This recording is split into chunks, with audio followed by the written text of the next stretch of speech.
하나님 말씀 창세기 12장 1절에서 9절 말씀입니다. 여호와께서 아브라함에게 이르시되 너는 너의 고향과 친척과 아버지의 집을 떠나 내가 네게 보여줄 땅으로 가라.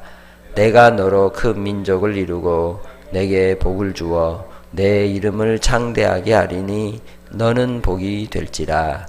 너를 축복하는 자에게는 내가 복을 내리고 너를 저주하는 자에게는 내가 저주하리니 땅의 모든 족속이 너로 말미암아 복을 얻을 것이라 하신지라. 이에 아브라함이 여호와의 말씀을 따라갔고 롯도 그와 함께 갔으며 아브라함이 하란을 떠날 때 75세였더라. 아브라함이 그의 아내 사레와 조카 롯과 하란에서 모은 모든 소유와 얻은 사람들을 이끌고 가나안 땅으로 가려고 떠나서 마침내 가나안 땅에 들어갔더라. 아브라함이 그 땅을 지나 세겜 땅 모래 상수리 나무에 이르니 그때에 가나안 사람이 그 땅에 거주하였더라.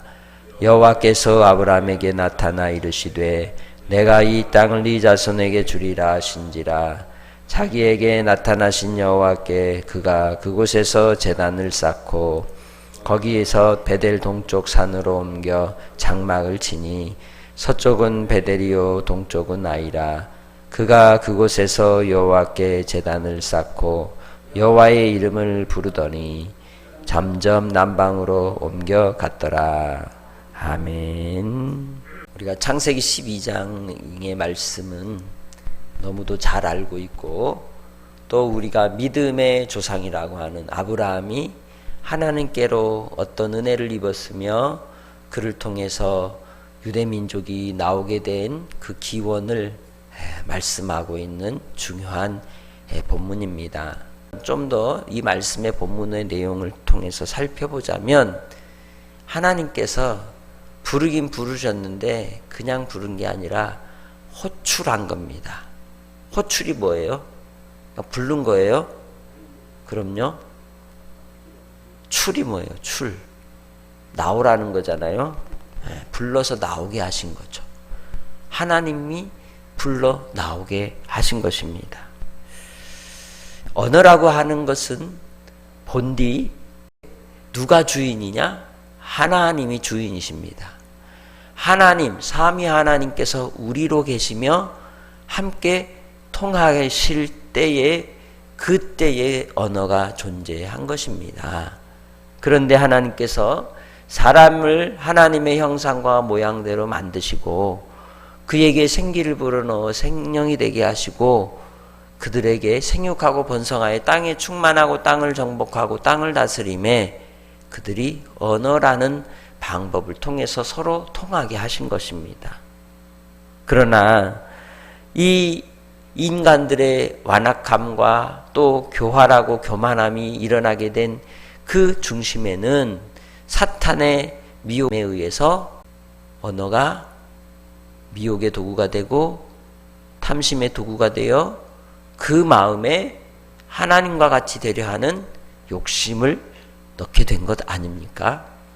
그래서 이 언어라고 하는 것이 하나님의 선하심을 이루고 하나님의 은혜를 따라 복을 누리는 데 쓰이지 않고 누군가를 속이는데 누군가를 죽이는데 쓰이는 무기가 된 것이요 독이 된 겁니다.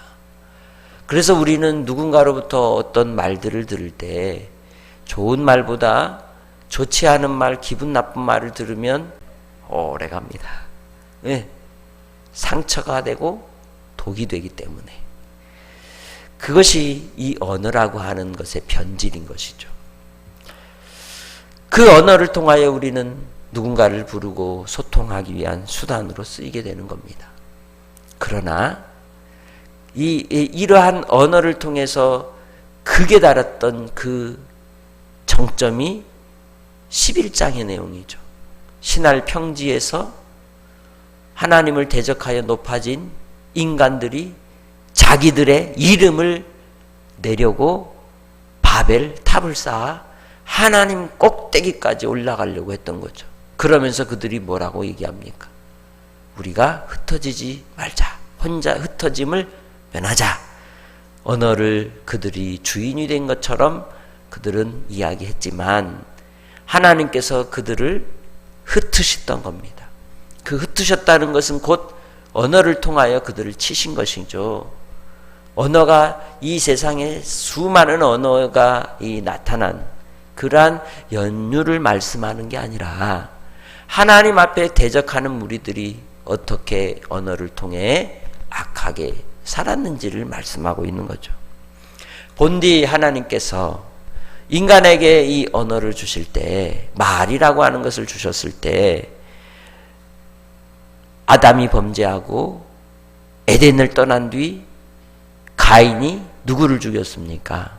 그의 동생 아벨을 죽이고 그가 하나님을 피하여 하나님의 저주받은 인생이 되고 난 뒤에 그가 떠나고 나서 아담은 셋을 낳고 셋을 낳은 뒤에 셋이 에노스를 낳으니 그때 비로소 사람들이 뭐 했어요?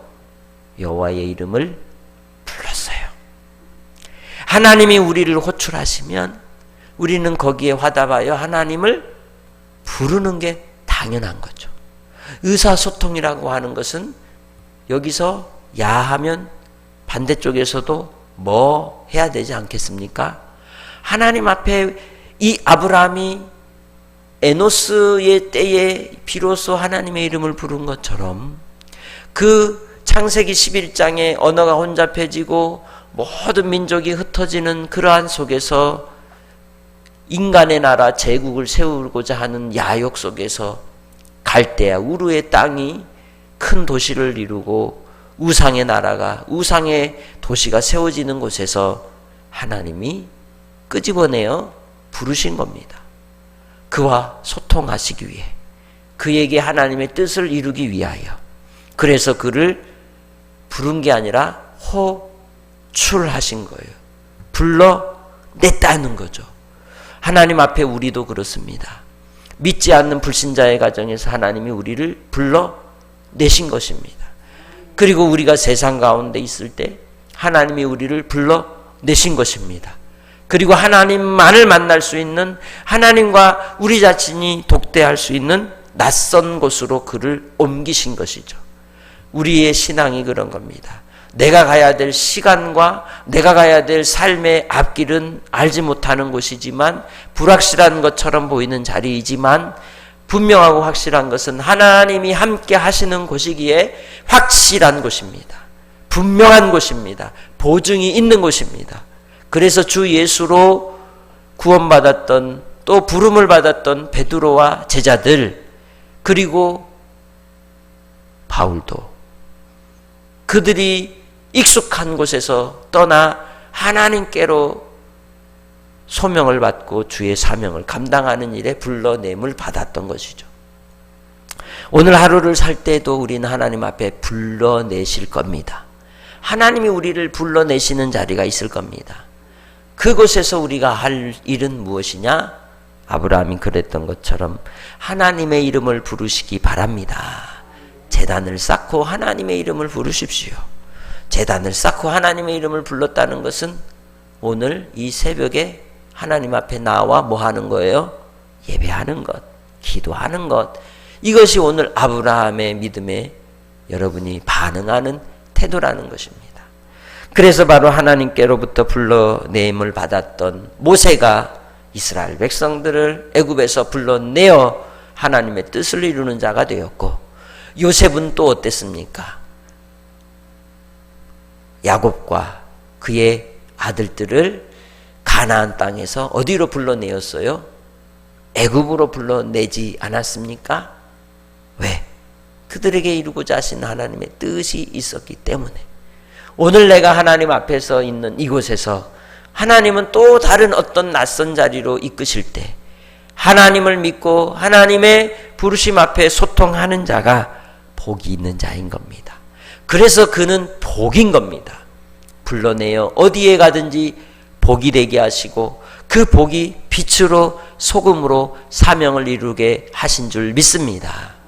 그래서 하나님께서 이 복을 세 가지로 말씀하는 거 아닙니까? 아브라함에게 주셨던 복이 무엇입니까? 내가 큰 민족을 이룰 것이다. 하나님의 나라를 세울 것이라는 겁니다. 두 번째는 내가 너에게 복을 주어 이름을 뭐하게 할 것이다? 크게 할 것이다. 신할 땅에서 그들이 자기들 스스로 이름을 내려고 했지만 그것은 소용이 없다. 누가 기억하는 이름이어야 한다? 하나님이 기억하는 이름이어야 한다. 내 마음에 내 심령에 새겨진 예수의 이름, 요한계시록에서 말씀하는 새 이름, 그 이름을 하나님께서 아브라함에게 주시겠다는 거죠. 오늘 우리도 예수를 믿고 예수로 말미암는 그리스도인의 새 이름을 받은 여러분이 복이 있는 사람이 아니겠습니까? 그리고 마지막으로 뭐라고 하셨습니까? 너는 복이 될지라. 할렐루야. 그것을 예수님이 너는 빛이다, 너는 소금이다 하신 거죠. 오늘 하루 그래서 여러분은 주 예수 안에서 하나님의 큰 민족을 이루는 믿음의 사람이 되시기 바랍니다. 그리고 여러분을 통하여 하나님께서 하나님의 이름을 주심에 감사하시기 바랍니다. 그리고 여러분의 자리가 빛이요 소금이 되어서 죽어가는 영혼들을 살려내고 또한 사망의 그늘에서 절망하는 자들에게 하나님의 소망의 빛을 보여주는 주의 증인들이 오늘 하루도 되시기를 주의 이름으로 축복합니다. 하나님 아버지 감사합니다. 우리에게 언어를 허락하시고 하나님과 소통하게 하시니 감사합니다. 불신자의 자리에서 하나님이 없었던 자리에서 하나님 우리를 불러내어 주셔서 이제는 우리도 하나님을 부르게 하시니 감사합니다. 오늘 하루를 살 때에 아브라함을 통하여 하나님께서 주신 그 은혜의 복이 우리도 누리는 자가 되게 하여 주셔서 믿음으로 하나님의 자녀의 권속으로 살아가게 하시고 또한 아버지 하나님의 뜻을 이루는 빛으로 소금으로 아버지의 영광을 드러내게 하옵소서. 주 예수의 이름이 우리 가운데 새겨져 있기에 예수로 살게 하시고 예수로 믿게 하시고 예수로 섬기는 오늘 주님이 동행하시는 한 날로 함께하여 주옵소서. 아버지 하나님, 육신의 질병 때문에 고통하는 사랑하는 성도들 주님이 치료와 친히 어루만져 주시고 고쳐주시고 회복시켜 주시고 절망하는 자에게 소망을 주시고 낙심하는 자에게 담대함을 주시사 하나님을 신뢰함으로 오늘 하루가 주 예수 안에서 즐겁고 복되게 하옵소서. 아버지 앞에 간구하며 주님의 이름을 부르는 자들의 그 기도와 간구를 들으시는 예수님의 이름으로 감사하며 기도합니다. 아멘.